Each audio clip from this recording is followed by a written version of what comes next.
Alright, so we just saw episode 3, Fullmetal Alchemist, City of Heresy. The homunculi were as cool as I remember. What did you think of the episode? It was a pretty good episode. You liked it? Yeah. I thought it Especially was... the message about it. What's the message you got from it? If you strike me down, I shall become more powerful than you can possibly imagine. Not to trust in faith too much or be blinded by it. Yeah, it's not to trust blindly. Or worship people like that can be, phonies or have a different side to them. Like some popes. Yeah, that happens a lot online. Definitely. I think that's about it. Anything else? Not really.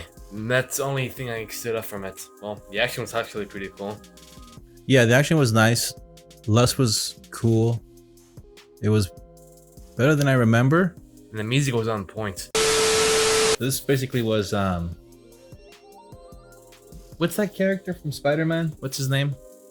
Robert Who? Was it Robert Langstrom, the lizard? Oh, that guy, yeah. Yeah, so that's pretty much what this was. This was the Batman version of the lizard, but it was Man-Bat.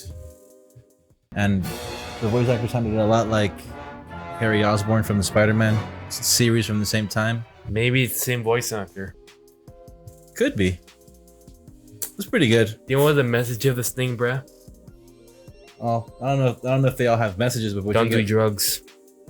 I don't think that was the message. I think the message was do the right drugs. I don't know. Do the right drugs? I think. Well, yeah, he was doing the wrong ones. That's why it was all bad, right? But then when he got the right dose, he was like, "Oh, this is now it's lit. Now we can party." Also, Batman's officially an animal abuser because he punched an animal. Which one did he punch? The one that looked like a bat. The Man-Bat. Yeah, he's officially an animal abuser. And he even punches a lizard. Yeah, not bad for the first episode, 1992. Yeah, you can tell this is the first episode since, the animation is a little bit wonky. Music is always good, though. Yeah, the music never changes in quality. All right. Alright, on to the next show. All right, we just saw Last on the Krypton Part 3, and I gotta say, that was really, really good. Yeah, especially the action. That was very good. And yeah. It was pretty well animated. I just wish this got released on Blu-ray. It would look way much better. Yeah, by the time Corbin got in that metal suit, you can tell that they really... Well, seeing how this was a part 3, and it was the last episode of the intro to the series, they really did a lot of cool Superman stuff. Right? What would you think? So if you were watching this... As a kid? This is week 3. Boom. This drops. I'll probably be very satisfied. And then you're going, all right, now we get to see it again next week. Or you get a whole new episode next week. There was that. The Lex scene was really cool. There were 2 things in here that were cool. I like the journalistic aspects of it. Like how Superman figures it out. Yeah, no, but I like there are chunks there that are like stuff about the character. It's these 2 scenes right here. Right here. Nice S. Excuse me? He's strong, he flies, he's the Nietzschean fantasy ideal all wrapped up in a red cape. The Superman. Suddenly people are calling me Superman. They want to know everything about me. Some are even afraid of me. Just like Jarell and Lara warned. Does this mean I'm going to have to give up my life? No, son. Always created icons in our own image. What we've done is we project ourselves onto him. The fact is, maybe he's not some sort of devil or Jesus character. Maybe he's just a guy trying to do the right thing. But the part that was dumb in this scene, which is, of course, my argument of why, sure, these series are good for the core of the character, if you will. But not to be representative of the character. Not as the be-all, end-all, because it's a TV show for kids. So in this one here, he's bulletproof. He's getting shot with the bullets. He comes up to the robot. He puts his hand out and he's stopping the bullets with his hand. Then he can't take it anymore. Then he drops. Then he runs to hide behind other metal stuff as he's getting shot at with the same minigun. And then exactly. Then he lifts up the truck. Jesus, that reminds me of the hold on. Then it explodes. Then again, people talk about Henry Cavill. He takes off the leg right from Corbin's robot. He just blows it. He blows on it. He blows it. Pause. He blows on it. That's what she said. So that it falls over. When it falls over, it just falls, right? He didn't stop it from falling. He didn't see if there was anyone down there. It just falls. Then they do that. He may or may not have killed some folks. Yeah. Then they do that cut where it shows all the destruction in the city. I love For episode 3, Last in the Krypton. that was dope. That was good though. If that guy wasn't a robot, Superman would have killed somebody. Corbin. Yes, Corbin. But do you want to find weird? Corbin's face, his monkey face. Yeah, it looks like he got plastic surgery. Doesn't he look like he goes? Doesn't that like I look? It looks like fake No, skin. hold on.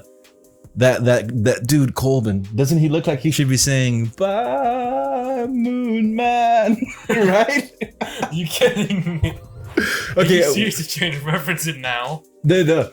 Yeah, but right? Like say that song was playing, that Rick and Morty. Say that Rick and Morty clip was playing. Shouldn't that guy be the character model for the person singing it instead of that? What is space? What was it? Yes, what is that? Instead of that face part, shouldn't it be that dude singing it, right? Yeah, kinda. I can see that. Right? His face. He looks like a rock star. One more thing. I did like how, what's it called again? How Superman is smarter than he is. Usually in comic books and movies, they don't really show the journalistic side of him, just the hero side, not really the Clark Kent thing. I actually enjoy that here.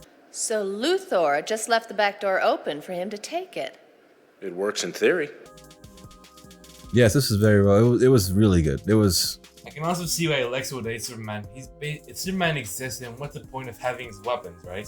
Oh yeah, that's the other part too. When they're having the little confrontation at the end, that would totally be the Lex in Justice League at the end of Justice League, striking a deal with Deathstroke.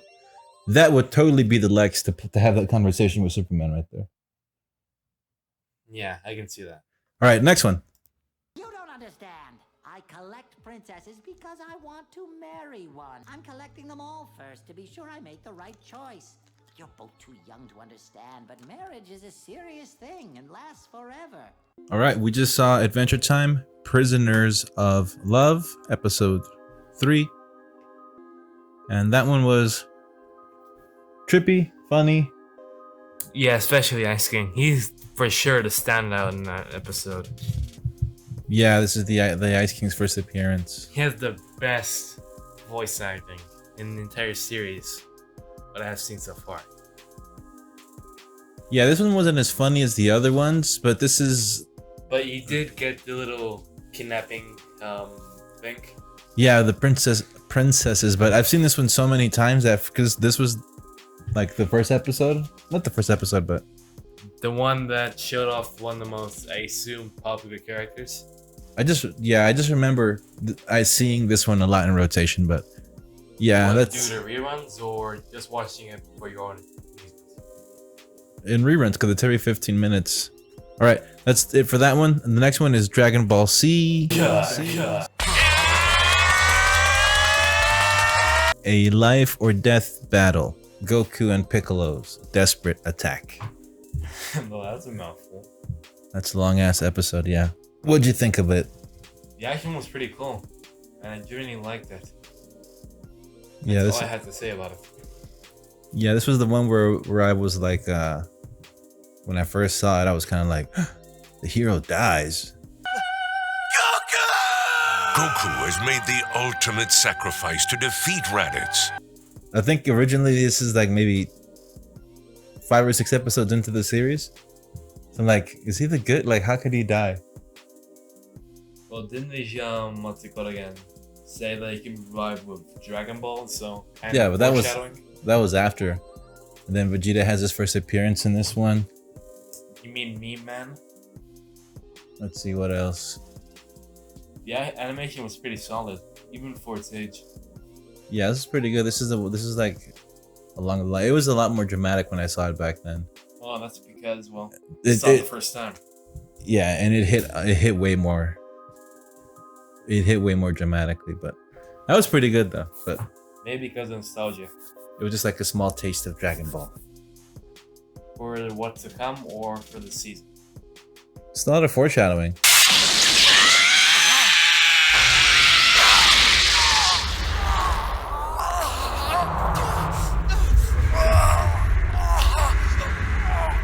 And by popular demand,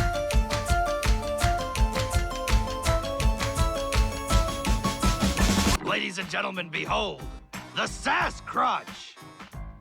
Tourist Trapped. That was a pretty good episode. Or Disney, whoever the company was, they must have had a lot of faith in this show, because for the first episode to have some of that charm. No, some of that 3D animation, where the 3D, like when he was in the car and he goes going down the little forest. Yeah. Like, that was not cheap. The way that all of that stuff mixed in seamlessly. So I'm thinking like, damn, either he only had 2 seasons like written and greenlit, or he had 1. It was actually supposed to have, I think around 3, cut it to 2 because making more seasons would be very difficult to make. Since this is for a show. Well, the effort that it's clearly there. Yeah. What do you think of the mystery and the humor? Well, I already know what the mystery is, but it's really good. I'm just watching it episode by episode. The humor is great. The sister is like the MVP of the show. Taking women out to eat, giving them free meals? What part of the game is that? You taking her to Red Lobster with the cheddar biscuits. The fam ain't eating cheddar biscuits, but this random broad is eating cheddar biscuits. Right, we just saw Boondocks episode 3. Guess who's coming to dinner? My name is a pimp named Slickback, and I believe I may have misplaced some merchandise at this residence. This episode was really raw. There was a lot of things in there. Especially about women and men. What woman, sir? This here is a hoe. And prostitutes in general. And prostitution, and her saying at the end, I can't get a real job. I can't go to school. Lord, please pray for the soul of this bitch and guide my pimp hand and make it strong, Lord, so that she might learn a hoe's place. Amen. Yeah, there's a lot. The obvious signs. I like the obvious signs when teased out. So this makes the granddad look more like a, what's it called again? Buffoon. Yeah, there's a lot of I also liked how in the car he just smacked the kid like multiple times. Yeah. All I can say is this one was just really raw. This was a really raw episode. I was damn. They're crazy. I'm surprised that those women let them get away with that.